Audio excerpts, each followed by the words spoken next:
সম্প্রতি সামাজিক মাধ্যমে বেলুচিস্তানের স্বাধীনতা বিষয়ক একটি বিবৃতি ছড়িয়ে পড়েছে। বেলুচিস্তান প্রজাতন্ত্র নামে প্রকাশ করা এই বিবৃতিতে দাবি করা হচ্ছে পাকিস্তানের দক্ষিণ পশ্চিমাঞ্চলীয় এই প্রদেশটি স্বাধীনতা ঘোষণা করেছে এবং বেলুচের মানুষজনই তাদের অঞ্চলের 85%-এরও বেশি নিয়ন্ত্রণ করছে। এখন প্রশ্ন ওঠে, তাহলে কি আসলেই পাকিস্তান থেকে আলাদা হয়ে যাবে বেলুচিস্তান? এসব নিয়ে কথা বলবো আজকের এখন চলতিতে। আপনাদের সঙ্গে আছি আমি সতীর্থ কর্মকার। দর্শক, হয়তো আপনারা এরই মধ্যে সামাজিক মাধ্যমে বিবৃতিটি দেখেছেন, তারপরও আপনাদের জ্ঞাতার্থে আরও একবার জানাতে চাই যে বিবৃতিটি প্রকাশ করা হয়েছে। সেই বিবৃতিটিতে বলা হয়েছে যে বেলুচিস্তানের জন্য একটি আলাদা জাতীয় পতাকা, জাতীয় সঙ্গীত, নতুন মুদ্রা, এমনকি নতুন প্রশাসনিক পদ্ধতি চালু করা হয়েছে। এটাও বলা হচ্ছে যে বেলুচিস্তানে আগে যারা পাকিস্তানের কেন্দ্রীয় সরকারের হয়ে কাজ করতেন তাদের অনেকেই সেই ব্যবস্থা থেকে পদত্যাগ করে বেলুচের যে নতুন প্রশাসনিক কাঠামো সেখানে কাজ করতে আগ্রহ দেখাচ্ছেন। বিবৃতিতে আরও দাবি করা হচ্ছে যে এই যে প্রাকৃতিক সম্পদে সমৃদ্ধ বেলুচিস্তান, অর্থাৎ সোনার খনি, তামা, গ্যাস ক্ষেত্র, কয়লা খনি, এরকম যা যা আছে আসলে বেলুচিস্তানে, সেগুলো নিয়ন্ত্রণ আসলে এই বেলুচরা নিয়ে ফেলেছেন। এখন প্রথম প্রশ্ন যেটি ওঠে সেটি হচ্ছে এই বিবৃতির সত্যতাটি আসলে কতটুকু।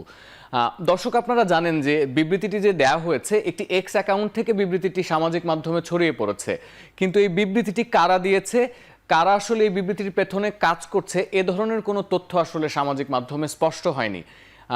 আরও একটি বড় ব্যাপার যেটি হচ্ছে যে এই ধরনের কোনো বিবৃতি যখন সামনে আসে তখন আমরা প্রত্যাশা করি যে আন্তর্জাতিক কোনো সংস্থা, গণমাধ্যম, এমনকি পাকিস্তান সরকার, তারা আসলে এই বিবৃতির সত্যতা নিরূপণের জন্য কিছু বিবৃতি দিতে পারেন, তারা এটির সত্যতা যাচাই করতে পারেন। কিন্তু এখনো পর্যন্ত এই বিবৃতি নিয়ে আসলে কোনো পক্ষই কোনো ধরনের মতামত দেয়নি। সুতরাং সামাজিক মাধ্যমে ছড়িয়ে পড়া ওই রিপাবলিক অফ যে বেলুচিস্তান, সেটুকুর উপর ভরসা করেই বা সেটুকুর উপর ভিত্তি করেই সামাজিক মাধ্যমে আলোচনা সমালোচনা যা হবারই হচ্ছে। এবার প্রশ্ন আসতে পারে যে এই বেলুচিস্তান নিয়ে আসলে এত আগ্রহ কেন সামাজিক মাধ্যমে, এবং পাকিস্তানের জন্য বেলুচিস্তান আসলে কতটা গুরুত্বপূর্ণ। আমরা যদি বেলুচিস্তানের ভৌগোলিক জায়গা থেকে একটু বিষয়টি দেখবার চেষ্টা করি, সেটি হচ্ছে দক্ষিণ পশ্চিমাঞ্চলে অবস্থিত পাকিস্তানের এই প্রদেশটি দেশের মোট ভূখণ্ডের প্রায় 44%, অর্থাৎ পাকিস্তানের অর্ধেকই প্রায় আসলে বেলুচিস্তান। কিন্তু জায়গাটি মরুভূমি এবং পাহাড়ি অঞ্চল হওয়া এবং প্রাকৃতিক পরিবেশের যে প্রতিকূলতা থাকা এবং পানি সংকট সহ নানা কারণে এখানে মানুষ খুব কম বসবাস করে, অর্থাৎ পাকিস্তানের মোট জনসংখ্যার মাত্র 6% মানুষ আসলে এই বেলুচিস্তানে বসবাস করেন। কিন্তু আমরা যদি ভূখণ্ডের চিন্তা করি, যে আয়তনটি চিন্তা করি, সেই হিসেবে পাকিস্তানের একটি বড় অংশ জুড়ে আছে এই বেলুচিস্তান। এবং এই বেলুচিস্তান যে স্বাধীনতা আজকে দাবি করছে, এর পেছনেও আসলে একটি ঐতিহাসিক প্রেক্ষাপট আছে। আমরা যদি খুব বেশি আগে না যাই, 1947 সালে যখন ব্রিটিশ ভারত ভাগ হয়, তখন আসলে যে কালাত রাজ্যটি ছিল, যেটি আসলে স্বাধীন রাজ্য হিসেবে নিজেদের প্রতিষ্ঠা করতে চেয়েছিল, তারা পাকিস্তানের অন্তর্ভুক্ত হতে চায়নি। এবং এক পর্যায়ে 1948 সালে আসলে এই কালাত রাজ্যকে মানচিত্রে অন্তর্ভুক্ত করার মাধ্যমে বেলুচিস্তানকে নিজেদের প্রদেশ হিসেবে বা নিজেদের অংশ করে নেয় পাকিস্তান। কিন্তু ওই যে 1948 সালের এই যে ঘটনাটি, সেটি আসলে বেলুচিস্তানের কিছু সংগঠন, কিছু স্থানীয় মানুষজন, তারা আসলে এটিকে ভালোভাবে দেখেননি। এবং 2026-এর আজকে দাঁড়িয়ে ওই তখন থেকে অঞ্চলটিতে নিয়মিত বিদ্রোহ হচ্ছে, নানা ধরনের আন্দোলন হচ্ছে। এবং এই যে বেলুচদের স্বাধীন হওয়ার যে বিষয়টি, সে আলাপটি আসলে এবারই প্রথম নয়। কিন্তু এবারই আসলে এ ধরনের একটি বিবৃতি দেয়া বলেন বা সামাজিক মাধ্যমে এই যে আমরা 85% নিয়ন্ত্রণ করছি, এই সমস্ত বিষয় আসার কারণে আলোচনাটি আরও চাঙা হচ্ছে। এবার প্রশ্ন উঠতে পারে যে বেলুচরা আসলে স্বাধীন হতে চায় কেন, বা এই মুহূর্তে দাঁড়িয়ে 1948 সালের পর 2026 সালে এসে দাঁড়িয়ে বেলুচদের নতুন করে কি কোনো অভিযোগ আছে কিনা। বেলুচরা যারা বেলুচিস্তানে থাকেন তাদের বরাবরই একটি অভিযোগ যে অর্থনৈতিক, রাজনৈতিক এবং সামরিক নানাভাবে তারা আসলে নিপীড়নের শিকার হয়েছেন। রাজনৈতিকভাবে তাদের মতামতকে ওই অর্থে গুরুত্ব দেওয়া হয়নি, সামরিকভাবে তাদেরকে কোণঠাসা করা হয়েছে। এবং ওই যে প্রাকৃতিক সম্পদের একটি ব্যাখ্যা দিচ্ছিলাম, যে সোনার খনি, প্রাকৃতিক নানা সম্পদ, কয়লা, আরও যা যা আছে, এই সমস্ত সম্পদ থেকে যে অর্থনৈতিক লাভটি হয়, অর্থাৎ যা অর্জন করা যাচ্ছে, সেগুলোর কোনোটি আসলে বেলুচের লভ্যাংশে ব্যবহার করা হয় না। অর্থাৎ এই লভ্যাংশগুলো বেলুচিস্তানে খরচ করা হয় না, এটি চলে যায় প্রদেশের বাইরে।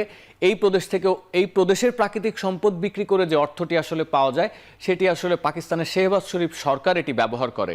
এই ধরনের অভিযোগ আসলে অনেক বছর ধরেই ছিল এবং সম্প্রতি অভিযোগগুলো আরও তীব্র হয়েছে। সেটি আসলে বেলুচিস্তান স্বাধীন করার পেছনে যদি আপনি মূল কারণ বা মূল স্পৃহা হিসেবে দেখেন, সেটি হচ্ছে দর্শক মূল কারণ।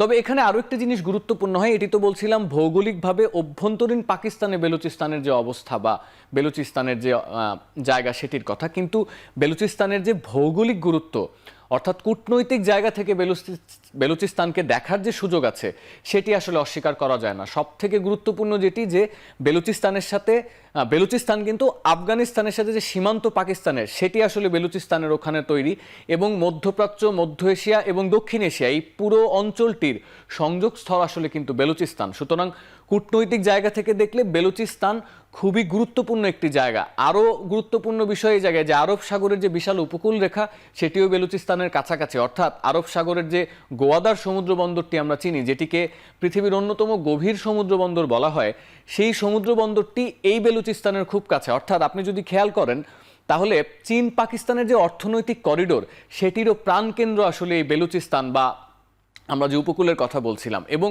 চীনকে যদি মধ্যপ্রাচ্য এবং আফ্রিকায় সহজে বাণিজ্য করতে হয় তাহলে তার বেলুচিস্তানের সাথে আরব উপকূলের যে সম্পর্ক সেটিকে মাথায় রাখতে হবে, এবং পারস্য উপসাগরের তেল বাণিজ্যের উপরও যদি নজর রাখতে হয় সেখানেও আসলে বেলুচিস্তান গুরুত্বপূর্ণ। সবশেষ আমরা যদি ইরান পাকিস্তান গ্যাস পাইপলাইনের প্রকল্পের কথা চিন্তা করি, সেটিও আসলে বেলুচিস্তানের উপর অনেকভাবেই নির্ভরশীল। সুতরাং ভৌগোলিক জায়গা থেকে চিন্তা করলে পাকিস্তানের স্বার্থ এবং অন্যান্য দেশ, আপনি যদি দক্ষিণ এশিয়ার পরাশক্তি চিন্তা করেন, চীন, ভারত, সব কিছুর জন্যই আসলে এটি অত্যন্ত গুরুত্বপূর্ণ। এবার আসলে প্রশ্ন ওঠে যে এই যে বেলুচিস্তান স্বাধীনতা আদায় করতে চাচ্ছে, তারা স্বাধীন হতে চায়, এটি আসলে কতটা বাস্তবসম্মত? অর্থাৎ কেউ একটি বিবৃতি প্রকাশ করলেই তো আর কোনো প্রদেশ স্বাধীন হয়ে যায় না। এক্ষেত্রে সবার প্রথম যেটি প্রয়োজন হয় সেটি হচ্ছে, একটি প্রদেশ বা একটি ভূখণ্ড যখন স্বাধীনতা দাবি করে তখন আন্তর্জাতিক একটি সমর্থনের প্রয়োজন হয়, অর্থাৎ বিশ্বের পরাশক্তির স্বীকৃতি প্রয়োজন হয়। আমরা কিন্তু আসলে বেলুচিস্তানের এই বিবৃতির পর বিশ্বের কোনো দেশ, কোনো সংগঠনকে এর সমর্থনে কোনো বিবৃতি দিতে দেখিনি। সুতরাং এটি যে খুব বেশি গ্রহণযোগ্য কোনো বিবৃতি তা না, তবে এই বিবৃতি আসলে এই ভূখণ্ডের যে স্বাধীনতার লড়াই সেটিকে আসলে আরো অনেক বেশি বেগবান করে। আরেকটি যে কারণ আমরা বলতে পারি যে কারণে বেলুচিস্তান স্বাধীন হওয়া অনেক কঠিন, সেটি হচ্ছে বেলুচিস্তানের যে 6% জনগোষ্ঠী আছে তার মধ্যে শুধু বেলুচ না, পশতুন সহ আর অন্যান্য জাতিগোষ্ঠীর মানুষ আছে, যাদের একটি বড় অংশ মনে করেন যে পূর্ণাঙ্গ স্বায়ত্ত শাসনের মধ্যে দিয়ে গেলে বেলুচিস্তানের উন্নতি হবে না। অর্থাৎ তারা একটি অঞ্চল ভিত্তিক শাসন চান, কিন্তু তারা কেন্দ্র থেকে বের হতে চান না।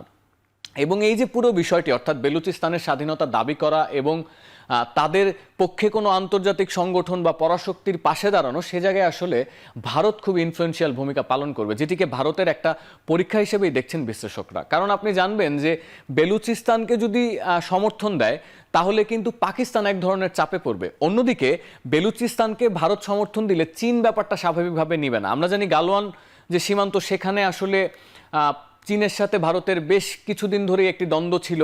ধীরে ধীরে সেই দ্বন্দ্বটির কিছুটা নিষ্পত্তি হচ্ছে, অর্থাৎ সীমান্তে তারা দুই পক্ষ আপাতত কিছুটা সহনশীল অবস্থায় আছে। কিন্তু বেলুচিস্তানের মতো একটি গুরুত্বপূর্ণ ইস্যুতে ভারত যদি একটি বেপরোয়া চাল নেয় তখন আসলে চীন এটিকে ভালোভাবে নেবে না। যে ব্যাখ্যাটি দর্শক আমি আগে দিচ্ছিলাম যে কেন বেলুচিস্তান চীনের জন্য খুবই গুরুত্বপূর্ণ। তবে এই পুরো বিষয়টিতে আসলে কূটনৈতিক তাৎপর্য ছাড়াও বেলুচিস্তানের এই স্বাধীনতা দাবি কিন্তু পাকিস্তানের অভ্যন্তরীণ রাজনীতির জন্য একটি চিন্তার বিষয়। আপনি যদি খেয়াল করেন, শেহবাজ শরীফের যে প্রশাসন, তারা কিন্তু এই মুহূর্তে দেশের অখণ্ডতা রক্ষা করতে পারছে কিনা, অভ্যন্তরীণ নিরাপত্তা বা রাজনৈতিক যে চ্যালেঞ্জ সেগুলো আসলে কতটা রক্ষা করতে পারছে, সেটি কিন্তু এই বিবৃতি এক ধরনের প্রশ্ন তুলে দেয় যে আসলে পাকিস্তানের অভ্যন্তরে কতটা নিয়ন্ত্রণ আছে শেহবাজ শরীফ প্রশাসনের। সম্প্রতি আমরা দেখেছি বেলুচিস্তানে কিন্তু এই যে বিচ্ছিন্নতাবাদী বলেন, বেলুচ লিবারেশন আর্মি বলেন, সন্ত্রাসী বলেন, যে সংগঠনেরই কথা বলেন, তাদের বিরুদ্ধে কিন্তু পাকিস্তান সরকার অভিযান চালাচ্ছে। আমরা বৃহস্পতিবারও 45 জনকে মারা যেতে দেখেছি আইন শৃঙ্খলা বাহিনী। সুতরাং বিষয়টি যে খুব সহজ তা কিন্তু না।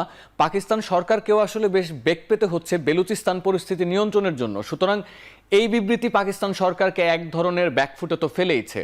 এবং আরও একটি বিষয়, সেটি হচ্ছে ইতোমধ্যে কিন্তু বেলুচ লিবারেশন আর্মি এই বিবৃতির বরাতে আন্তর্জাতিক সম্প্রদায়ের কাছে স্বীকৃতিও চেয়েছে, অর্থাৎ বেলুচিস্তানের পক্ষ থেকে আন্তর্জাতিক সম্প্রদায়কে অলরেডি নক করা হয়েছে। তারা কিন্তু বিষয়টি যেভাবে সিরিয়াসলি নিচ্ছে, সেই জায়গায় চিন্তা করলে আসলে বোঝা যায় যে এই প্রশাসনের যে নিয়ন্ত্রণ বেলুচিস্তানের ওপর এবং আসিম মুনিরের সেনাবাহিনী আসলে কতটা বেলুচিস্তানকে নিয়ন্ত্রণ করতে পারছে, সে জায়গায় আসলে অনেকগুলো প্রশ্ন থেকে যাচ্ছে। এবং আপনি খুব সহজভাবেই দেখতে পাবেন যে আফগান সীমান্তে কিন্তু পাক সেনাদের সাথে প্রচুর দ্বন্দ্ব আছে বেশ কয়েক বছর ধরে। অর্থাৎ এই যে তেহরিকে তালিবান পাকিস্তান, তাদের সাথে আফগান সীমান্তে পাকিস্তানিদের দ্বন্দ্ব, অন্যদিকে বেলুচিস্তানের স্বাধীন হতে চাওয়া, তাদের এই স্বাধীনতার বিবৃতি দেওয়া, এই সমস্ত কিছু কিন্তু ইঙ্গিত করে অভ্যন্তরীণভাবে শেহবাজ শরীফ খুব একটা শক্ত অবস্থানে নেই।